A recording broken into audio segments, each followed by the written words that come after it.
Okay, Erev Tov, everybody.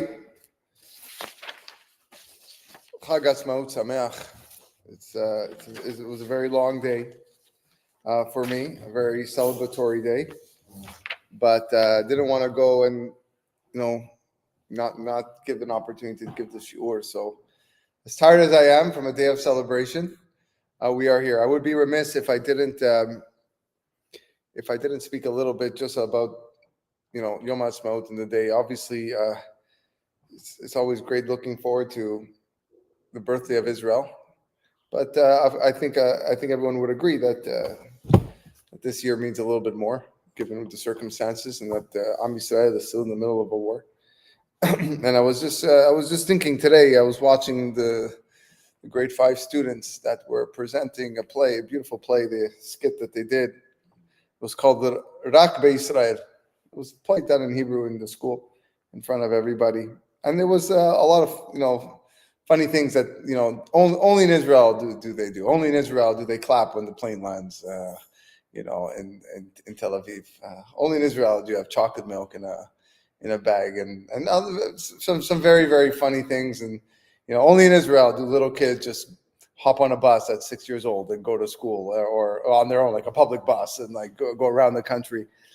And made me think a little bit about what, as difficult as it is, and as tough times that we experience now, it really is very, very impressive on what this country has done in 76 years. And I don't think there's anybody that can deny that, whether you are pro-Zionist, anti-Zionist, whatever it is. It's you look at what this country has accomplished, and you cannot say it's not miraculous. It's not Hashem's hands, Hashgacha there, just driving. It's a driving force. It is absolutely incredible. And anyone that's been there recently can attest to this fact. And therefore, as sad as it is, that it just always seems that every other year there's another battle, and there's more missiles, and there's more terrorists, and bechol dor vador omdim aleinu lechalotenu. At the same time, od lo avda tikvatenu, right? Our tikva, our hope, is ever so strong, and to see so much good come out of there, and constantly, from all parts of our religion and the state. Everyone's doing their part, whatever part they feel connected to. That's their part. And I think that's what makes Am Yisrael so special, and that's what makes this day very special. Last night here in Toronto, we had over 4,000 people at the JCC, and it was literally standing room only. People were denied entry at one point because there was just not enough seats, and you had to sign up in advance. And it was just really amazing to see the tekes that the Mizrahi and other organizations put on. But again, so 76 years, and since 1948, 2000 Shnot Alpayim, it's already 2,000 years. That we almost 2,000 years where we want to go back with our own Bet HaMikdash and our own temple, and we pray that, of course, this is just the beginning to the end of our galut. That Hakadosh Baruch Hu should bring us all there, leat, slowly, and it's one can argue it's certainly better than some of the places that we find ourselves here in Canada or wherever it is, but. That the Jewish people are always, on our side, and Israel is on our side, and it's always a home for us whenever we're ready to go and reconnect back to our roots in Eretz HaKodesh. We're studying Pirke Avot.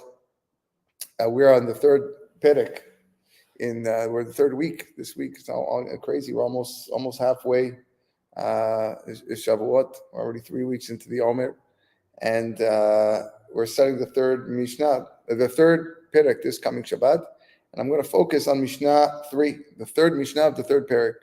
Again, why Mishnah 3? I already gave shiurim on the first two Mishnayot in previous classes. You can go find them on website, and podcast, YouTube. They're all there. This Mishnah is, I would say, not one of the popular ones. I don't know why, because I think it's phenomenal. It just seems very basic just when you read it. But I believe that there is a lot of important ideas here. And again, Pirke Avot, most of the time, are just fundamentals. Like that's what I said. Sometimes we just need to learn the fundamentals. So the author of this Mishnah is Rabbi Hanina ben Teradion, and we're gonna get back to him at the end of the class. And let's see what he says.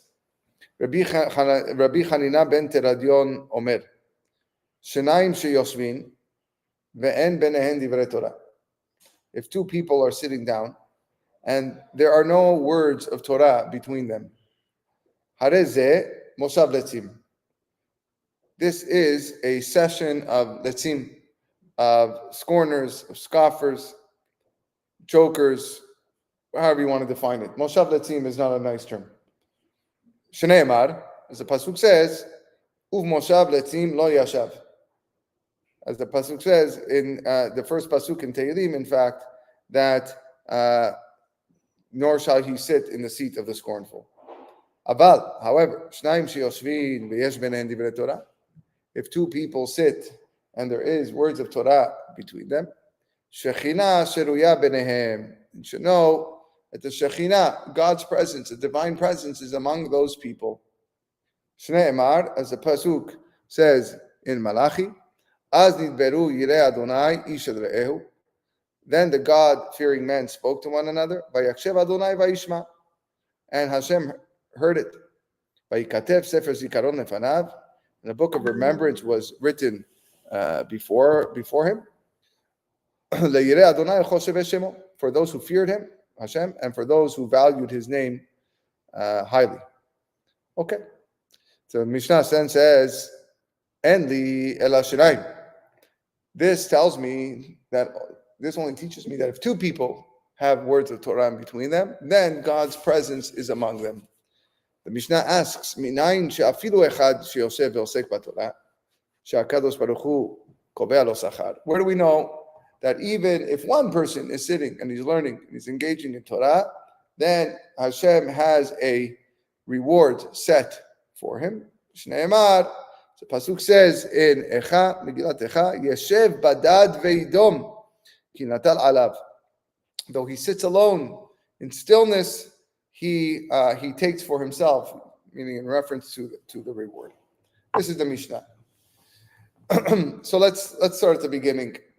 Two people are sitting and there's no Torah between them. This is a moshav letzim.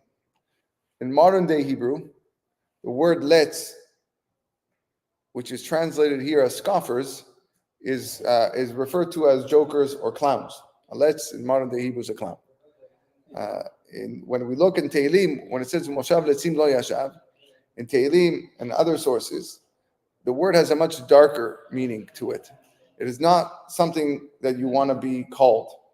Maybe when you're older and you're 30, 40 years old and you look back, you're reminiscent of your class, and someone says, "Oh, you were the class clown." You're like, "Okay, cool. I'll take that title," right? I was a funny kid. You don't want to be called the letz if you were in Torah terms.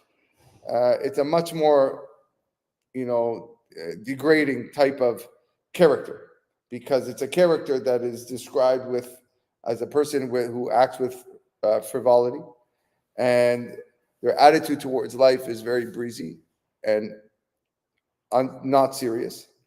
And it's not necessarily that they have evil intent, because they're not sinners. They're not people that are looking to do harm or looking to cause damage. They're not behaving in an evil manner or doing avot. Those would be reshaim. It's not moshav reshaim. It's moshav letzim. But their mode of thinking just opens the door to nothing tangible and nothing important. And that if somebody is sitting in this group of moshav letzim, Ashrei Aish, David HaMelech is saying in the first pasuk in Tehillim, praiseworthy is the man who chooses not to sit among these people, because when you do so, you're just exposing yourself to potential wrongdoing and averot. The question that has to be addressed is why? Why is it a moshav letzim? Why not give another description? You have no Torah among you. Call it, gamblers. Call it, why moshav letzim? So when you have an environment that lacks any discussion of God or discussion of Torah, it is called Moshav Letzim because it fails to fulfill any intellectual potential or anything spiritual for that matter. When you speak about Hashem and we speak about Torah, it fosters spiritual growth. It fosters deep thinking. It fosters deeper connection to your emunah and to your intellect and to your chokhmah, and you gain chokhmah. And when you neglect these things, you are squandering those opportunities because, again, you feel that it's not important, and therefore you're sitting without purpose. There is no purposeful engagement for a person who is sitting without any discussion of Torah among them. And when you sit and you reflect about Divrei Torah or stories of the Chachamim or whatnot, all of a sudden you start thinking of your own life and you start introspecting about yourself and you start thinking, how can I be like that person who I just read this book of this Chacham or this lesson from Moshe or from Abraham Avinu.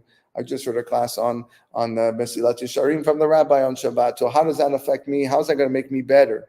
And without sense of discussions, without those discussions, then there is aimlessness in the person. His life is a superficial life, and it's almost like he's just, treading on this life of emptiness because, like I said, it's like a gathering of mockers. So let's see. There's an absence of spiritual nourishment. There's an absence of the food. We spoke about how food sustains the physical body. So spirituality in Torah is what sustains the spiritual body, the soul, the neshama of the person. And that food is the Torah and the mitzvot, but the Torah for sure. And you read the insights and you read the mefarshim or you read the Parashat HaShavua, and all of a sudden your life becomes a lot more meaningful. And without those discussions, individuals feel left out. They feel pushed to the side. They feel spiritually empty. They feel disconnected. They feel that they don't belong. And they're just missed opportunities for learning and growth. As teachers, we are constantly reminded about this idea of growth mindset. This is something that we're taught a lot as not only as professionals, but also to impart to our children. The growth mindset. Growth mindset is that I grow. I grow not physically. That's not what we're referring to, right? Because eventually we stop growing physically.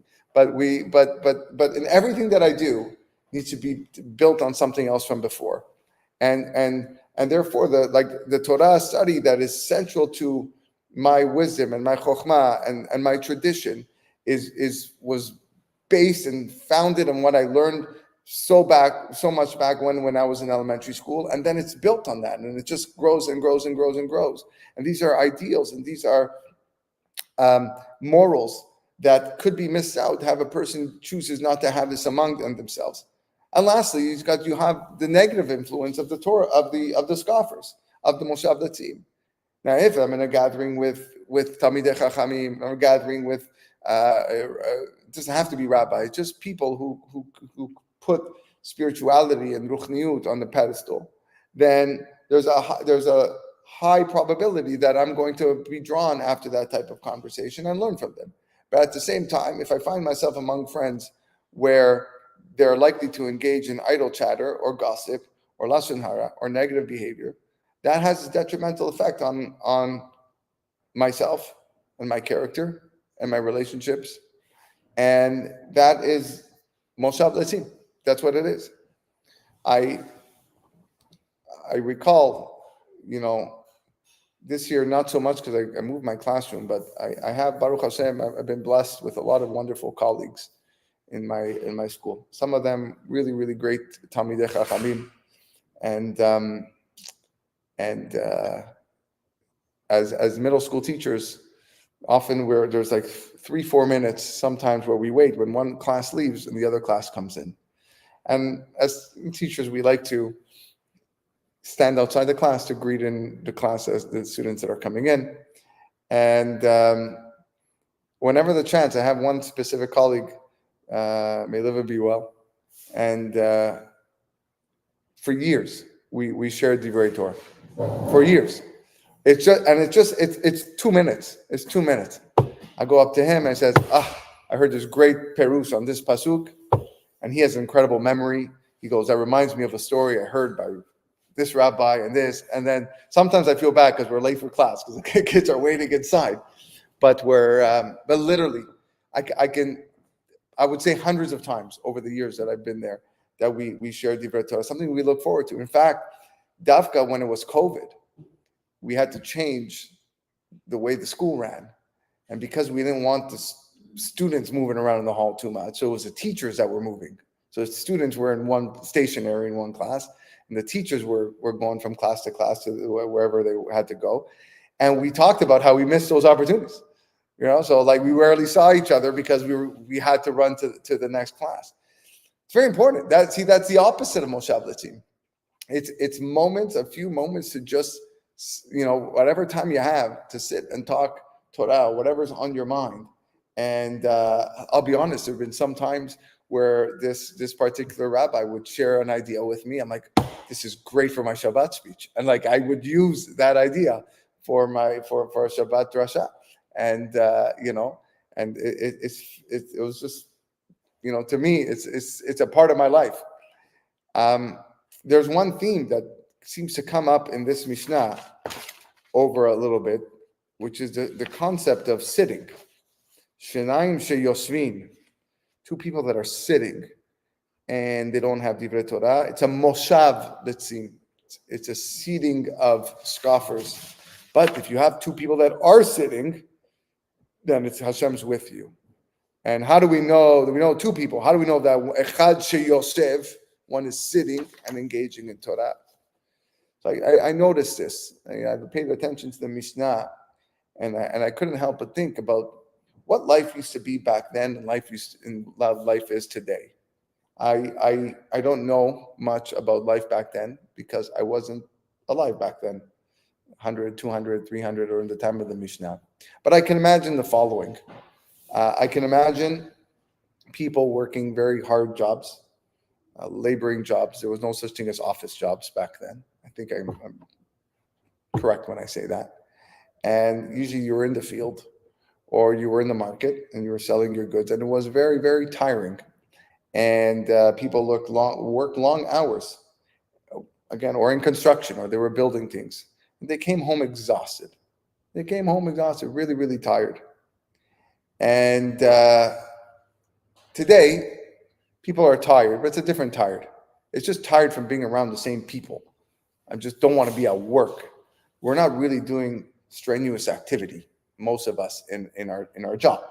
Many of us are in offices or whatever. We're just tired in that room. So I got to go home and I just want to relax. So what do we do to relax? What do we do? So we go to coffee shops. And today, I don't mean today, I mean like nowadays, there is the coffee shop phenomenon. There's the Starbucks and the Tim Hortons, and in the US, if you're listening, you have the Dunkin' Donuts, and you have every other coffee shop that are all full, all full of people. And they're not just full at the end of the day or in the beginning of the day. Coffee used to be a morning drink, correct? Coffee is a morning drink for the caffeine to give you that boost you need for the day. The coffee shops are busier now in the evenings, or I would say even at lunchtime, whatever, all day they're busy. And never has there been so many people sitting at coffee shops talking about I don't know what for hours and hours on end. And they're full. The only people gaining from this are the coffee shops that are charging you $5 to $10 per drink. And they're loving it. They're loving it. And because the longer you stay there, the more you may order another drink. This is the sitting that is going on today. It's a moshav. It's just a seated, just sitting down. What is going on in these conversations? And again, I'm not here saying a rabbi doesn't want us to go to coffee shops. I'm not getting that. And there's a lot of people that they'll go on dates on coffee shops, and I'm not referring to that. I'm referring to the people that make this a religion, and every day they got to go out with their friends, and they spend 2 hours in a coffee shop, and maybe in the old days was pubs and bars. I don't know. I guess so, but it's probably more coffee shops, and a lot can get done in any sitting with whoever. There's a lot can be done, and lots can get accomplished, but at the same time, lots of time can get wasted. We all sit down in meetings. We all have meetings. There's two types of people: the person that enjoys meetings and the person that says this is a waste of time. It could have been solved by an email. All right, those are two types of people. And because the second type of person says, we're just sitting here for 2 hours, we're throwing out ideas, but there's nothing tangible. And really, you're working for a better purpose. How I'm going to improve my company, how I'm going to make more money. That's not what's happening at a coffee shop. What happens at a coffee shop is 9 out of 10 times just lashon hara and rechilut, or some other type of news that you want to share to your friend, or you want to catch up about, oh, do you know what happened with this person? Do you know what happened now? Oh, I didn't know that, because why else were you there? Or the last time you even saw this person was just yesterday, which again makes me wonder what is going on in these coffee shops. How much time is wasted over here? I don't believe it is a coincidence that the name for a Torah institution is called a yeshiva. Yeshiva. What does yeshiva mean? Sitting. Yeshiva means sitting. Yeshiva became the name for a Torah institution where people sit together to learn Torah. It actually came from the time of the Sanhedrin. This term came from the time of the Sanhedrin, who would sit and analyze. Sit. They would sit and analyze each law that came their way so that they can come up with a final decision. That was what was important to them, because you couldn't do this playing soccer.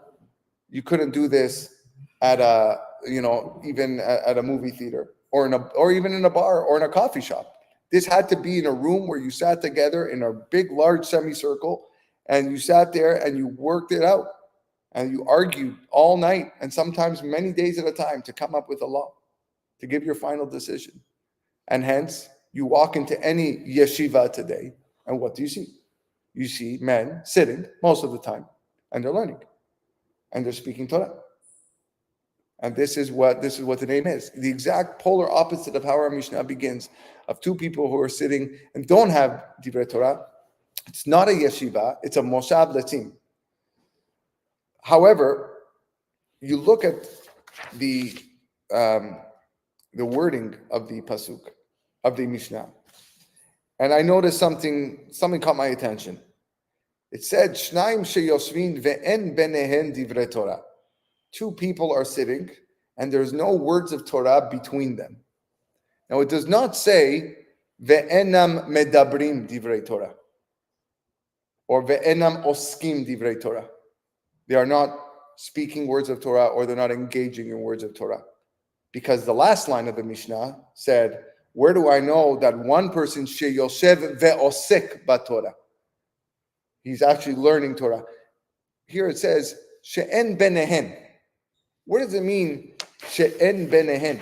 That they have no Torah among them. And I believe that this means that their life is void of Divrei Torah. In other words, it's not part of their everyday schedule. And therefore, if it comes a time where they're going to sit down at a coffee shop, permissibly, it's just not going to be of a Torah or spiritual discussion. It can't be, because they don't. En benehen, between those two people, there's no Torah in their lives. It's not their focus when they sit at a table. It's not their focus. You have two types of Shabbat tables with your kids. You have a Shabbat table that is not going to have Devar Torahs on it. Your kids are not going to pull out their paper, and there's going to be Devar Torahs on a Shabbat table. If you live a life of Divrei Torah, if you live a life that is spiritually focused and Hashem focused and mitzvah focused, then there's a good chance that you're going to want your son to take out that piece of paper, your daughter to read what they learned in school, and make your Friday night table and your Shabbat lunch table somewhat of kedusha. But if that's not your focus in life, if there's no Torah and you're not listening to shiurim or in any part or time of your week, that's en benehen divrei Torah, then yes, when you sit down at a coffee shop or you go to watch a Leaf game or you go watch to whatever it is you're going to be, can guarantee you it's a moshav datim. It's definitely not going to be a yeshiva. And the proof is, look at the pasuk that is quoted for the two people that have words of Torah. Aval shnaim sheyoshvin veyesh benehem divrei Torah. Two people that are learning, that are sitting. Not doesn't say that they're learning Torah, but they have divrei Torah among them, meaning they live a life that is spiritually attractive. Shechina sheruya benehem, God's presence is among them. Shneimar az nidberu yirei Hashem. What's az nidberu? Nidberu is passive. Az nidberu yirei Hashem ishereu. These God-fearing men were spoken. I mean, it was Hashem heard what was going on because it's already among them. It's a weird wording to use. It should have says az dabru Hashem ishereu. Dibru Hashem ishereu. No, nidberu. Because their life's already filled. It's a swimming pool of bracha. It's a swimming pool of Torah and mitzvot. It's already there. So those people, yes, are going to have Hashem in their lives. Shechina shuriya benehem. The Shechina is already there. Yes, the Shechina will go. When they're going on a bike ride and they're going swimming and they're going on a vacation, the Shechina is there because their life is with Torah. That's the difference between the two. So then the Mishnah says, okay, I got two. How do I know that even one person gets that God is giving him reward or setting him reward? The Torah says, the Mishnah says, Yoshev Hadad ve'idom. My question is, why would I think differently? Why would I think that one person wouldn't get? Why does the Mishnah need to bring me a new verse, a new pasuk? And the answer is because learning anything by yourself is hard. You need school. You need a teacher. You need someone to relate the information to you. And even when you're past the age of school, you sit down with a chavruta. You sit down with a person who you can draw from and he can draw from you. Because when you're by yourself, your mind wanders. And it's very hard to focus. And there's nobody there to keep you in check, to make sure you're doing what you're doing. There's nobody over there that's going to tell you, put your phone away. Don't pay attention to the buzz. Don't pay attention to the message. And therefore, you start thinking of even theories that you have in your mind about the Torah that you learn, but they're left there hanging because there's nobody there to concretize it, to make it, that's a good idea. Now, many people don't have the opportunity for a chavruta. Many people can't find somebody, and all they have is, 20 minutes on their own, 30 minutes before they go to work, whatever it is. Or maybe they're in the car. They're driving to work, and they're listening to something. You're going to get reward for that. That's what he's saying over here. How do we know that one person,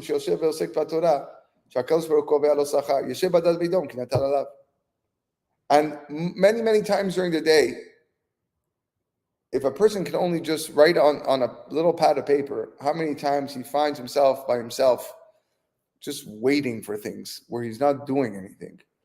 These are glorious opportunities to do some sort of learning, build some sort of connection. You come early to Shachrit or you come early for Mincha and you have 15 minutes, you have 10 minutes, you go open a Tehillim, you read a book, read Shnai Mikra Bechad Targum. I love giving this example. Some people are very fast readers, so they finish their Amidah early. Okay, Chazan's still praying, or the rabbi still saying his Amidah. So you finished early. Now you're just waiting. So what do? Most people just go on their phone. Okay, not how much about. They go on their phone and they just look. What happened in my life? And by the way, I'm guilty of this. But it's what happened in my life in the last 5 minutes that I haven't checked my phone, right? I just checked my phone 5 minutes ago, but something must have happened. I'm checking, okay, nothing happened. So now I didn't get a notification. I didn't get an email. I didn't get a WhatsApp. So what's my next? Where am I going to next? Okay, social media, Twitter, whatever.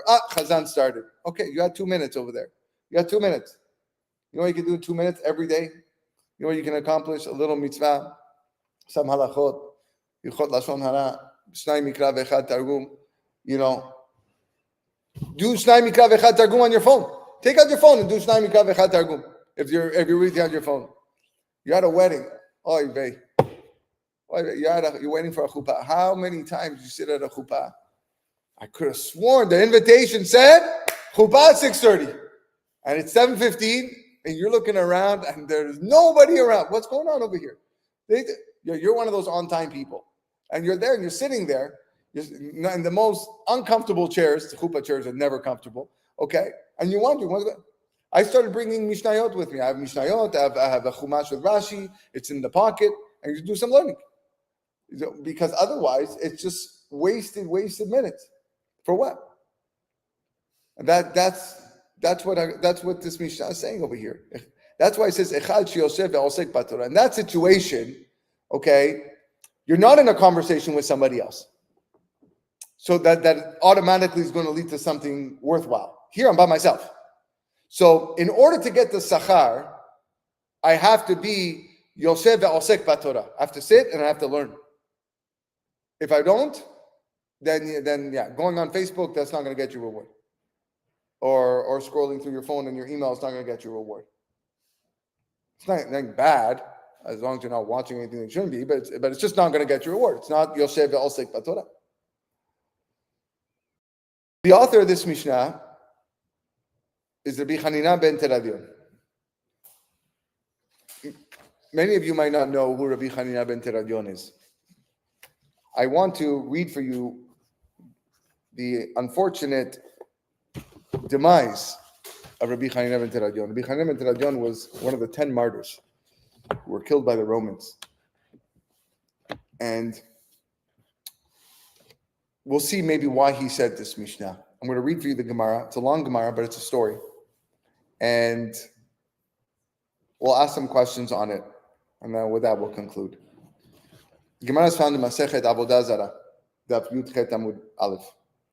Tana Rabbanan, the rabbis taught, Keshechala Rabbi Yosef ben Kisma. Rabbi Yosef was sick. Halach Rabbi Hanina ben Teradion esro lebakero. Rabbi Hanina went to go visit him. Bikur Cholim. Wanted to go see how he's doing. Amar le, Rabbi Yosef, who was sick, told Hanina, Hanina achi, ata yodea she'umazu min hashamayim himlichua. Don't you know that this malchut, this government, this kingdom that we are currently under, which is the Romans, don't you know that heaven placed them here? Min hashamayim himlichua. She'chireva et beto. They destroyed his house, Hashem's house, the Bet HaMikdash. Sarfa techalo, burnt a hechal, vehargat chasidav, killed all of the pious rabbis, ve'ibda tobab, and all of their goodness was gone. Va'adayin hi kayemet. Va'ani shamati alecha she'ata yosef ve'osek b'Torah, and yet I'm hearing you, Hanina, that you're sitting and learning Torah, umakil keilot barabim, and you're gathering all bunch of keilot. The Sefer Torah munach lecha bechekecha, and you have a Sefer Torah that is clinging on your chest. Amar le, so Rabbi Hanina told him, Min hashamayim yirahamu. May God have mercy. Amar le, Rabbi Yosef told him back, Ani omer lecha dvarim shel ta'am. He got upset because I'm telling you facts here. These guys are going to kill you because of what you're doing. They've already killed so many people. And you're saying, may God have mercy. Hello, wake up. What are you doing? How are you putting yourself in this situation here, making big shiurim? Look at it. We're in the Romans here. They've already destroyed our temple. Look what Rabbi Yosef says. Temehani, I will be at a wonder that they don't burn you and your Sefer Torah together in fire. Amar le, Rabbi Hanina told him, Rabbi, ma ani la'olam haba? Tell me, am I going to go olam haba? Good question. Amar le, klum ba ma'aseh liyadecha? Have you done anything? Have you done something tangible? Amar le, he told him back, Rabbi, ma'ot shel Purim nitchalfu li b'ma'ot shel tzedakah v'chilaktim la'aniyim. I took matanot la'avyonim for Purim and I gave them out. Amar le, so Rabbi Yosef told them, Im ken, if so, mechelkecha yeh chelki. May my chelek be like your chelek. Umigoracha yeh gorali. And your lot be like my lot. Meaning, wow, chazaku baruch. Amru, it is said, lo ayu yamim muatim. A few days passed, ad sheniftar Rabbi Yosef ben Kisma, that Rabbi Yosef passed away. V'alchu kol gdolei Romi lekovro, and all the great Roman went to go bury this rabbi, be there for the burial. V'ispidu esped gadol, and they eulogized him. Rabbi Yosef ben Kisma was a huge tzaddik, and even back then, a lot of the great government officials went to go be melaveh the met. Ubahazaratan, on the way back, guess what happened? Matzu le Rabbi Hanina ben Teradion, shaya Yosef ve'osek b'Torah. They saw Rabbi Hanina ben Teradion who was sitting and learning, and also online shiurim, in-person shiurim, everything. And he was holding a Torah and he wasn't letting go of it. They took him, they wrapped him with this parchment of the Sefer Torah, and again enclosed him with wool. And they lit the fire. They added more sponges of wool, and they soaked them in water in order to delay the death. And they placed this on his heart so that his neshama doesn't leave.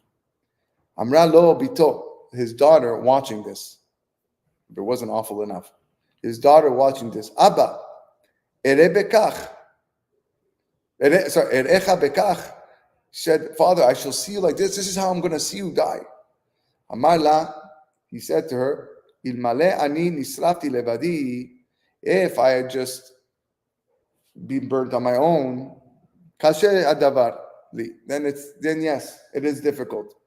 Ve'achshav shani nisraf, v'sefer Torah imi, but now that the Torah is with me, mi shevakesh elbona shel Torah, hu yivakesh elboni. HaKadosh Baruch Hu, who is going to demand vengeance for this elbona shel Torah, what they're doing to Sefer Torah, he's going to come and take that vengeance for me. Amru lo talmidav, student said, Rabbi, ma taroe? What do you see? Amar lahen, he says, Gvili nisrafin ve'otiotav porchot. He says, I see the letters floating. The letters of the Sefer Torah are floating in the air. Afata petach picha v'tikanes becha esh. So they said, open your mouth, inhale the fumes, inhale the fire, and therefore you die. You'll die faster instead of suffering. Amar lahen, he said to the students, Mutav sheitlena mi shenetana ve'al yachbol hu be'atzmo. Better the person who gave it to me take me, and not something else. I want Hashem to take me. When I'm ready, when it's time for me to go, I'll go. Amar lo kristaniro. All of a sudden, the executioner opens his mouth. Rabbi, imani marbe alecha beshalhevet, v'notel svogin shortzemer me'al libecha, ata mevieni la'olam haba? If I increase the fire and remove the sponges of wool on your heart, will you bring me to olam haba? Amar le hen. Told him yes. Ishtabali said, swear. Ishtabalo. He swore to him. Miyad hirba ala beshalhevet v'natal svogin shortzemer me'al libo v'yatzata nishmato memera. So he increased the fire, removed the wool, and he died. Af hu kafatz v'nafal letoch ha'ur. That executioner jumped into the fire and died. Yatzta bat kol ve'amra. A heavenly voice came and said, Rabbi Hanina ben Teradion uklastaniro mezumanim lechaye haolam haba. That Rabbi Hanina and this executioner are welcome and invited to a life of olam haba. At that moment, Bacha Rabbi Yehuda Nasi saw this and cried. And he said, Yes koneh olamo b'sha'a achat, v'yes koneh olamo b'kama shanim. There are some people who acquire the next world with a whole year, many years, and there are some people that do it in one moment in reference to the execution. That's the story of B'chaina ben Teradion. You cannot help but notice that everything to him was the Torah. And nothing fazed him. How can I go? He was warned. He was warned by Rabbi Yosef ben Kisma. How can I go without learning and teaching? It's impossible. And Rabbi Yosef was trying to wake him up and says, "You can't, look who these people are." And so much so that they've destroyed the Beit HaMikdash. He's already killed so many of our great ones, and you're still going out there? It's interesting that he says that in a different place, Rabbi Hanina is quoted to be saying, Kol ha'osek b'Torah bilvad dome kemi she'en lo Eloha. That if anybody engages in Torah study by themselves, that it's as if he has no God, which is contrary to our Mishnah. Our Mishnah says that if a person is engaging in Torah, he gets reward. So how does that make sense with our Mishnah? So the Maharsha on this Gemara says that's the reason why Rabbi Hanina ben Dosa Rabbi Hanina ben Teradion had to ask Rabbi Yosef ben Kisma, what is my status in Olam Haba? Very weird question. Here's a man that's studied all of his life, and he says, hey, by the way, where am I? Where do I rank up there in Olam Haba? And what was the question we told him back? Well, tell me, what did you do? Well, what did I do? Okay, I gathered money for tzedakah and I gave it out. In that case, wow, awesome. You're right up there. I wish I had your goral. I wish I had your sachar. What's going on over here? So Maharsha addresses this. He says, Av shehaya bo Torah, even though he had Torah, haya mistapek be'atzmo, he was in doubt for himself. He was in doubt. And that's why he asked him, do you have anything? Because it's not enough to just learn. Did you put the learning into action? Did you perform a mitzvah with your learning? Just the learning itself and holding the Torah next to you, Chazak u'Baruch. But that's not going to get you an Olam Haba. That's not going to get you a Sachar in Olam Haba. So Rabbi Yosef ben Kisma had to say, hey, very nice, but what did you do with that? Oh, I have money and I made sure to give it to the poor people I'm poor. Now, why that mitzvah? That's for a different time. I don't know. We'll have to look more into that. Why that specific mitzvah? Of course, it's a very important mitzvah. But there needs to be action. And therefore, when you go back to our Mishnah, and you see that line, and you said, "Minayin shafilu echad sheosef ve'osek b'Torah." How do we know that someone who's learning Torah, Hakadosh Baruch Hu, kovea lo sachar? What does it mean, kovea lo sachar?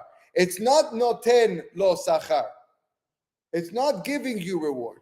Kovea means I'm setting a reward for you. You filled part A of the application form.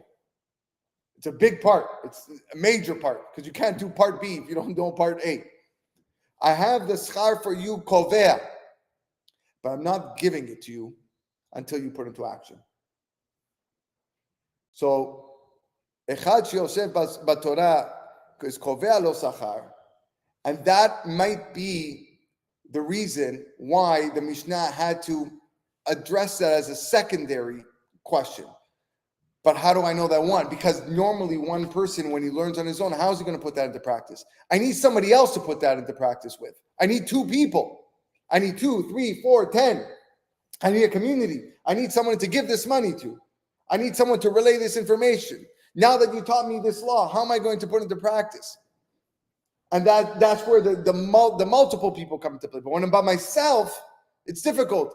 Okay, so I learned halacha. Very nice. Now what? I don't know. I don't even know if I read it right. So you did the learning, but you haven't put it to practice. And that's why, yes, it's good. The sachar is there waiting for you. But you got to put it into practice in order to actually get that reward. And that's what Rabbi Hanina ben Teradion needed to make sure he had when he asked that question. It was an unfortunate end for him. And if I can just, well, we probably passed our time.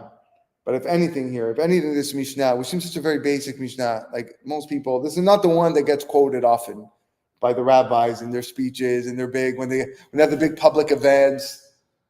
Rabbis not getting up quoting this Mishnah. Imen anili mili, yeah, that one always makes it. Okay? Aseh lecha rav, that one makes it. Kneh lecha chaver, that one makes it. No one talks about this one. And no one talks, it's a chaval, it's a shame that no one talks about this, because this is our life. What type of people are we going to be? If we are sitting at the coffee shop, because we all go to coffee shops, okay, some more than others, but we're all there, we all do things, we have different parts of our lives. But what type of people are we when we get to that coffee shop? Are we people that are benehen, yesh benehen divrei Torah, that our lives are surrounded with our Torahs and words of wisdom and spirituality and chidushim, and wow, I read this book of this tzaddik and that chacham and this Baba Sali and Rabbi Shimon Bar Yochai and Rabbi Meir. My whole life is talking about tzaddikim. If that's the case, your coffee shop experience is a totally different one than the person that doesn't have that. Because the person that doesn't have that, it can't be anything else other than Moshav Litzim. It's a guarantee. We have to make our yeshivot a yeshiva of learning, of inspiration, of wisdom, of gaining intellect. That's what we need to, and you don't have to be in a physical yeshiva to do that. We have so much Torah all around us, but it has to be a life of yeshiva and not one of Moshav Litzim. Bezat Hashem should give us the strength and the ability to recognize this very, very important Mishnah. Of course, the Zechut Rabbi Hanina ben Teradion, who gave up his life for that purpose, for that sake, to show us the importance of what it is to live a life of Torah, should protect us and all of Klal Yisrael. Wishing everyone a wonderful night.